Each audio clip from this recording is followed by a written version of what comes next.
ಮಾನವೀಯ ಸ್ನೇಹಿತರ ಒಕ್ಕೂಟ ಕೊಡಗು ಜಿಲ್ಲಾ ವಾರ್ತೆ ಓದುತ್ತಿರುವವರು ಅಗ್ನಿ ಚೆನ್ನನಾಯಕ ಪೊನ್ನಂಪೇಟೆ. ನಾಳೆಯಿಂದ ಮಾರ್ಚ್ 20ರವರೆಗೆ ದ್ವಿತೀಯ ಪಿಯುಸಿ ವಾರ್ಷಿಕ ಪರೀಕ್ಷೆ ನಡೆಯಲಿದೆ. ಕೊಡಗು ಜಿಲ್ಲೆಯಲ್ಲಿ ಈ ಬಾರಿ 5240 ವಿದ್ಯಾರ್ಥಿಗಳು ದ್ವಿತೀಯ ಪಿಯುಸಿ ವಾರ್ಷಿಕ ಪರೀಕ್ಷೆ ತೆಗೆದುಕೊಂಡಿದ್ದು, 4865 ಹೊಸ ವಿದ್ಯಾರ್ಥಿಗಳು, 375 ಪುನರಾವರ್ತಿತ ಮತ್ತು ಖಾಸಗಿ ವಿದ್ಯಾರ್ಥಿಗಳು ಪರೀಕ್ಷೆ ಬರೆಯಲಿದ್ದಾರೆ. ಜಿಲ್ಲೆಯಲ್ಲಿ 19 ಪರೀಕ್ಷಾ ಕೇಂದ್ರಗಳನ್ನು ಗುರುತಿಸಲಾಗಿದೆ. ಮಡಿಕೇರಿ ತಾಲೂಕಿನಲ್ಲಿ 5, ಸೋಮವಾರಪೇಟೆ ತಾಲೂಕಿನಲ್ಲಿ 8 ಮತ್ತು ವಿರಾಜಪೇಟೆ ತಾಲೂಕಿನಲ್ಲಿ 6 ಪರೀಕ್ಷಾ ಕೇಂದ್ರಗಳನ್ನು ಗುರುತಿಸಲಾಗಿದೆ. ಪರೀಕ್ಷಾ ಕೇಂದ್ರಗಳಲ್ಲಿ ಪೀಠೋಪಕರಣ, ಶೌಚಾಲಯ, ಕುಡಿಯುವ ನೀರು, ಸಿಸಿಟಿವಿ, ವೆಬ್ಕಾಸ್ಟಿಂಗ್ ಮತ್ತು ಇಂಟರ್ನೆಟ್ ಸೌಲಭ್ಯಗಳನ್ನು ಒದಗಿಸಲಾಗಿದೆ.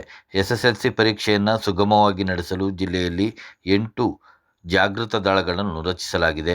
ದ್ವಿತೀಯ ಪಿಯುಸಿ ಪರೀಕ್ಷೆಯ ಪ್ರಶ್ನೆ ಪತ್ರಿಕೆಗಳನ್ನು ಜಿಲ್ಲಾ ಖಜಾನೆಯಿಂದ ಸುಗಮವಾಗಿ ಮತ್ತು ಸುರಕ್ಷಿತವಾಗಿ ಸಾಗಿಸಲು ವಾಹನಗಳಿಗೆ ಜಿಪಿಎಸ್ ಅಳವಡಿಸಲಾಗಿದೆ ಮತ್ತು ಪ್ರತಿ ಮಾರ್ಗಕ್ಕೆ ಒಬ್ಬರಂತೆ 7 ಮಾರ್ಗಾಧಿಕಾರಿಗಳನ್ನು ನೇಮಿಸಲಾಗಿದ್ದು, ಮಾರ್ಗಾಧಿಕಾರಿಗಳ ವಾಹನ ಭದ್ರತೆಗೆ ಒಬ್ಬರು ಸಶಸ್ತ್ರ ಪೊಲೀಸ್ ಸಿಬ್ಬಂದಿಯನ್ನು ನೇಮಕ ಮಾಡಲಾಗಿದೆ.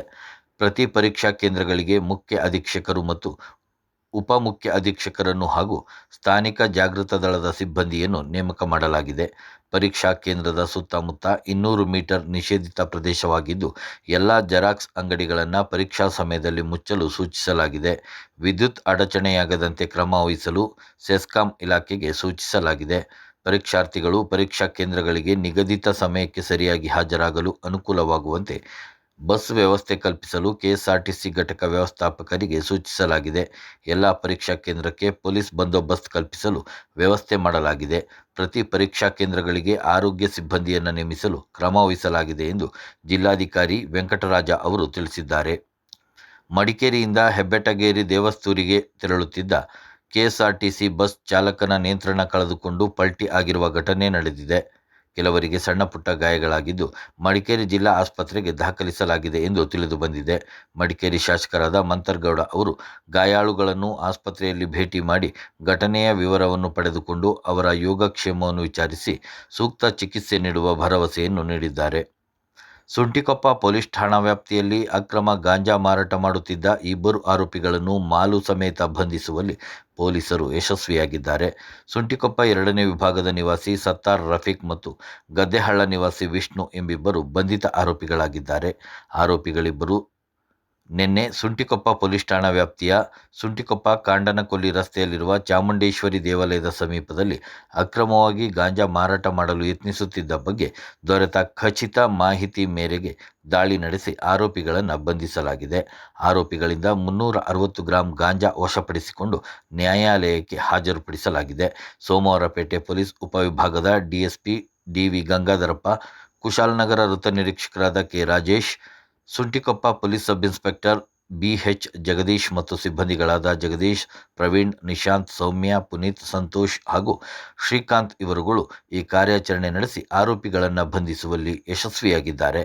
ಈ ಪ್ರಕರಣವನ್ನು ಪತ್ತೆ ಹಚ್ಚಿ ಆರೋಪಿಗಳನ್ನು ಬಂಧಿಸುವಲ್ಲಿ ಉತ್ತಮವಾಗಿ ಕಾರ್ಯನಿರ್ವಹಿಸಿರುವ ಪೊಲೀಸ್ ಅಧಿಕಾರಿ ಮತ್ತು ಸಿಬ್ಬಂದಿಗಳನ್ನು ಜಿಲ್ಲಾ ಪೊಲೀಸ್ ಅಧೀಕ್ಷಕರಾದ ಕೆ ರಾಮರಾಜನ್ ಅವರು ಶ್ಲಾಘಿಸಿದ್ದಾರೆ.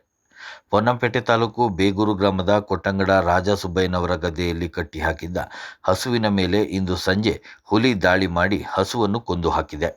ಅವರು ಅರಣ್ಯ ಇಲಾಖೆಯವರಿಗೆ ಮಾಹಿತಿ ನೀಡಿದ ಹಿನ್ನೆಲೆ ಪೊನ್ನಂಪೇಟೆ ಅರಣ್ಯ ಇಲಾಖೆ ಅಧಿಕಾರಿ, ಸಿಬ್ಬಂದಿಗಳು ಸ್ಥಳಕ್ಕೆ ಆಗಮಿಸಿ ಪರಿಶೀಲಿಸಿ ಮುಂದಿನ ಕ್ರಮ ಕೈಗೊಂಡಿದ್ದಾರೆ.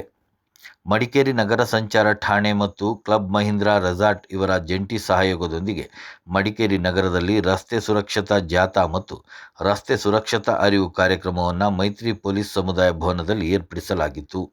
ಮಡಿಕೇರಿ ಜಿಟಿ ವೃತ್ತದಿಂದ ಆರಂಭಗೊಂಡ ಜಾಥಾದಲ್ಲಿ ಸಾರ್ವಜನಿಕರು ಮತ್ತು ವಿವಿಧ ಶಾಲೆ ಕಾಲೇಜುಗಳ ವಿದ್ಯಾರ್ಥಿಗಳು ಪಾಲ್ಗೊಂಡಿದ್ದರು. ಜಾಥಾವು ಐಜಿ ವೃತ್ತದಲ್ಲಿ ಕೊನೆಗೊಂಡಿತ್ತು. ಈ ಸಂದರ್ಭ ರಸ್ತೆ ಸುರಕ್ಷತೆಗೆ ಸಂಬಂಧಿಸಿದ ಭಿತ್ತಿಪತ್ರಗಳನ್ನು ಪ್ರದರ್ಶಿಸಲಾಯಿತು. ನಂತರ ಮೈತ್ರಿ ಪೊಲೀಸ್ ಸಮುದಾಯ ಭವನದಲ್ಲಿ ಏರ್ಪಡಿಸಲಾಗಿದ್ದ ಸಂಚಾರ ಸುರಕ್ಷತಾ ಅರಿವು ಕಾರ್ಯಕ್ರಮದಲ್ಲಿ ಶಾಲಾ ಕಾಲೇಜು ವಿದ್ಯಾರ್ಥಿಗಳೊಂದಿಗೆ ರಸ್ತೆ ಸುರಕ್ಷತೆಗೆ ಸಂಬಂಧಿಸಿದಂತೆ ಪ್ರಶ್ನೋತ್ತರ ರೂಪದಲ್ಲಿ ಸಂವಾದ ನಡೆಸಿ ಜಾಗೃತಿ ಮೂಡಿಸಲಾಯಿತು. ಮುಖ್ಯ ಭಾಷಣಕಾರರಾಗಿ ಆಗಮಿಸಿದ್ದ ಕೊಡಗು ವೈದ್ಯಕೀಯ ವಿಜ್ಞಾನಗಳ ಸಂಸ್ಥೆಯ ಸಹ ಪ್ರಾಧ್ಯಾಪಕ ಡಾಕ್ಟರ್ ಮಹೇಶ್ ರವರು ಸಂಚಾರ ಸುರಕ್ಷತೆಯ ಬಗ್ಗೆ ಮಾತನಾಡಿದರು. ಹೆಚ್ಚುವರಿ ಪೊಲೀಸ್ ವರಿಷ್ಠಾಧಿಕಾರಿ Sundar Raj, field marshal Kariappa, college ಪ್ರಾಂಶುಪಾಲ major doctor B Raghava, club Mahindra ಸಂಸ್ಥೆಯ ಶಕ್ತಿಧರನ್, ಕ್ರೋಶ್ರಾಜ್ ಗುರಂಗ್ ಮತ್ತು ಇನ್ನಿತರ ಗಣ್ಯರು ಪಾಲ್ಗೊಂಡಿದ್ದ ಕಾರ್ಯಕ್ರಮದಲ್ಲಿ ಸಂಚಾರ ಸುರಕ್ಷತೆಗೆ ಸಂಬಂಧಿಸಿದ ಭಿತ್ತಿಪತ್ರಗಳನ್ನು ಅನಾವರಣಗೊಳಿಸಲಾಯಿತು. ರಾಷ್ಟ್ರೀಯ ಅಖಿಲ ಭಾರತ ಪೊಲೀಸ್ ಕರ್ತವ್ಯ ಕೂಟದಲ್ಲಿ ಕರ್ನಾಟಕವನ್ನು ಪ್ರತಿನಿಧಿಸಿದ ಕೊಡಗು ಜಿಲ್ಲೆಯ ಡಿಎಆರ್ ಘಟಕದ ಹೆಡ್ ಕಾನ್ಸ್ಟೇಬಲ್ ಮನಮೋಹನ್ ರವರ ಗರಡಿಯಲ್ಲಿ ತರಬೇತಿ ಪಡೆಯುತ್ತಿರುವ ಕಾಪರ್ ಎಂಬ ಹೆಸರಿನ ಶ್ವಾನ ಬೆಳ್ಳಿಯ ಪದಕ ಪಡೆದಿರುವ ನಿಟ್ಟಿನಲ್ಲಿ ಅವರನ್ನು ಇಂದು ಡಿಎಆರ್ ಘಟಕದ ಸಶಸ್ತ್ರ ಪಡೆಯ ನಿರೀಕ್ಷಕರಾದ ಆರ್ಪಿಐ ಚೆನ್ನನಾಯಕ್ ರವರ ನೇತೃತ್ವದಲ್ಲಿ ಆತ್ಮೀಯವಾಗಿ ಸನ್ಮಾನಿಸಲಾಯಿತು. ಇತ್ತೀಚಿನ ದಿನಗಳಲ್ಲಿ ಅಸುರಕ್ಷಿತ ಆಹಾರ ಪದಾರ್ಥಗಳು ಮಾರುಕಟ್ಟೆಯಲ್ಲಿ ಹೆಚ್ಚಾಗಿದ್ದು, ಅಸುರಕ್ಷಿತ ಆಹಾರ ಪದಾರ್ಥಗಳ ಸೇವನೆಯಿಂದ ಮಾನವರ ಆರೋಗ್ಯದಲ್ಲಿ ವ್ಯತಿರಿಕ್ತ ಪರಿಣಾಮಗಳು ಉಂಟಾಗುವ ಹಾಗೂ ಸಾವು ಸಂಭವಿಸುವ ಸಾಧ್ಯತೆಗಳು ಹೆಚ್ಚಾಗಿದ್ದು, ಹೊಲದಿಂದ ತಟ್ಟೆಯವರೆಗೆ ಸುರಕ್ಷಿತ ಆಹಾರ ಎಂಬ ಕಲ್ಪನೆಯೊಂದಿಗೆ ಆಹಾರ ಸುರಕ್ಷತೆ ಮತ್ತು ಔಷಧ ಆಡಳಿತ ಪ್ರಾಧಿಕಾರವು ಕರ್ತವ್ಯ ನಿರ್ವಹಿಸುತ್ತಿದೆ. ಕೆಲವು ಆಹಾರ ಪದಾರ್ಥ ವ್ಯಾಪಾರಸ್ಥರು ಇಡ್ಲಿ ಹಾಗೂ ಇತರೆ ಆಹಾರ ಪದಾರ್ಥಗಳ ತಯಾರಿಕೆಯಲ್ಲಿ ಪ್ಲಾಸ್ಟಿಕ್ ಹಾಳೆಗಳನ್ನು ಬಳಸುತ್ತಿದ್ದು, ಆಹಾರ ತಯಾರಿಕೆಯ ವೇಳೆಯಲ್ಲಿ ರಾಸಾಯನಿಕಗಳು ಬಿಡುಗಡೆಯಾಗುವುದರಿಂದ ಇದು ಕ್ಯಾನ್ಸರ್ನಂತಹ ಮಾರಕ ರೋಗಗಳಿಗೆ ಕಾರಣವಾಗುತ್ತದೆ ಹಾಗೂ ಸಿಹಿ ತಿಂಡಿ ಮತ್ತು ಕೇಕ್, ಬಜ್ಜಿ, ಬೋಂಡಗಳಂಥ ಸಿದ್ಧಪಡಿಸಿದ ಆಹಾರ ಪದಾರ್ಥಗಳನ್ನು ಮುದ್ರಿತ ಪೇಪರ್ಗಳಲ್ಲಿ ಪೊಟ್ಟಣ ಕಟ್ಟಿ ಮಾರಾಟ ಮಾಡುವುದರಿಂದ ಮುದ್ರಣಕ್ಕೆ ಬಳಕೆ ಮಾಡುವ ಇಂಕ್ ಆಹಾರ ಪದಾರ್ಥದೊಂದಿಗೆ ಸೇರಿ ಇದರಿಂದಲೂ ಕ್ಯಾನ್ಸರ್ ಉಂಟಾಗುವ ಸಂಭವವಿರುತ್ತದೆ.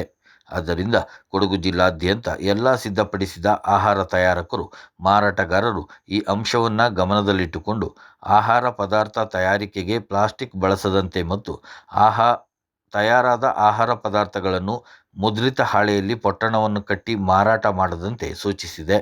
ಇಲಾಖೆಯಡಿ ನಿರಂತರವಾದ ತಪಾಸಣೆ ನಡೆಯುತ್ತಿದ್ದು, ಆಹಾರ ಸುರಕ್ಷತೆ ನಿಯಮ ಉಲ್ಲಂಘನೆ ಮಾಡುವ ಎಲ್ಲ ಆಹಾರ ಪದಾರ್ಥ ವ್ಯಾಪಾರಸ್ಥರಿಗೆ ದಂಡವನ್ನು ವಿಧಿಸಲಾಗುವುದು ಎಂದು ಆಹಾರ ಸುರಕ್ಷತೆ ಮತ್ತು ಗುಣಮಟ್ಟ ಕಾಯ್ದೆ ಅಂಕಿತ ಅಧಿಕಾರಿ ಡಾಕ್ಟರ್ ಅನಿಲ್ ಧಾವನ್ ಅವರು ತಿಳಿಸಿದ್ದಾರೆ. ಕೊಡಗು ಜಿಲ್ಲಾ ಗೃಹರಕ್ಷಕ ದಳದ ಗೌರವ ಸಮಾದೇಷ್ಟರ ಹುದ್ದೆಯ ನೇಮಕಾತಿಗೆ ಅರ್ಜಿ ಆಹ್ವಾನಿಸಲಾಗಿದೆ. ಕೊಡಗು ಜಿಲ್ಲೆಯ ಗೃಹ ರಕ್ಷಕ ದಳದ ಗೌರವ ಸಮಾದೇಷ್ಟರ ಹುದ್ದೆಯು ಖಾಲಿ ಇದ್ದು, ತುರ್ತಾಗಿ ಅರ್ಹತೆಯ ಮೇರೆಗೆ ಸರ್ಕಾರದ ಮಟ್ಟದಲ್ಲಿ ಆಯ್ಕೆ ಮಾಡಬೇಕಾಗಿರುತ್ತದೆ. ಈ ಗೌರವ ಹುದ್ದೆಗೆ ಇಚ್ಛೆಯುಳ್ಳ ಅಭ್ಯರ್ಥಿಗಳು ಅರ್ಜಿ ಸಲ್ಲಿಸಬಹುದು. ಇಚ್ಛೆಯುಳ್ಳ ಅಭ್ಯರ್ಥಿಗಳು ಜಿಲ್ಲಾಧಿಕಾರಿಗಳಿಂದ ಅರ್ಜಿ ಪಡೆದು ಅಗತ್ಯ ದಾಖಲೆಗಳೊಂದಿಗೆ ಕೊಡಗು ಜಿಲ್ಲೆಯ ಜಿಲ್ಲಾಧಿಕಾರಿಗಳಿಗೆ 2025ರ ಏಪ್ರಿಲ್ 4ರ ಒಳಗೆ ಸಲ್ಲಿಸುವಂತೆ ಪೌರ ರಕ್ಷಣೆ ಗೃಹರಕ್ಷಕ ದಳದ ಮಹಾ ಸಮಾದೇಷ್ಟರು ಮತ್ತು ನಿರ್ದೇಶಕರು, ಆರಕ್ಷಕ ಮಹಾನಿರೀಕ್ಷಕರು ತಿಳಿಸಿದ್ದಾರೆ. ಇಲ್ಲಿಗೆ ಜಿಲ್ಲಾ ವಾರ್ತೆ ಮುಕ್ತಾಯವಾಯಿತು.